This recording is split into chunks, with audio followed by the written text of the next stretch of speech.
செம்மணி புதைக்குழி அகழ்வின் போது இதுவரை முதலாம் மற்றும் இரண்டாம் கட்ட பணிகளில் மொத்தமாக 33 மனித எலும்பு தொகுதிகள் அடையாளம் காணப்பட்டுள்ளன. தொல்பொருள் திணைக்களத்தின் பேராசிரியர் ராஜ் சோமதேவ தலைமையிலான குழுவினர் சட்ட வைத்திய அதிகாரி செல்லையா பிரணவன் முன்னிலையில் அகழ்வு பணி இடம்பெற்றது. செம்மணி புதைக்குழி அகழ்வு பணிகள் யாழ்ப்பாணம் நீதவான் ஆனந்தராஜாவின் மேற்பார்வையில் முன்னெடுக்கப்பட்டமை குறிப்பிடத்தக்கது.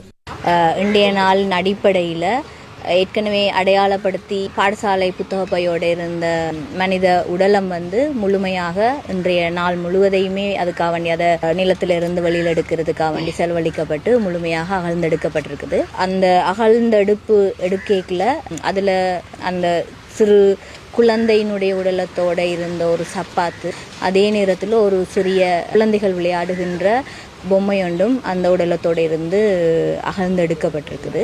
இதை விட இன்றைய நாள் முழுவதும் நடந்த அகழ் பணியில் கிட்டத்தட்ட 5 ஒன்றோடு ஒன்று பின்னி பிணைந்ததான மேலதிக உடலங்கள் அடையாளம் காணப்பட்டிருக்குது. ஆனால் கிட்டத்தட்ட எண்ணிக்கை எத்தனைன்னு சொல்ல இல்லாத என்னன்னு சொன்னால் அது ஒரு குழப்பமான ஒரு முறையில் அந்த உடலங்கள் தற்போது அடையாளம் காணப்பட்டிருக்கிறதா.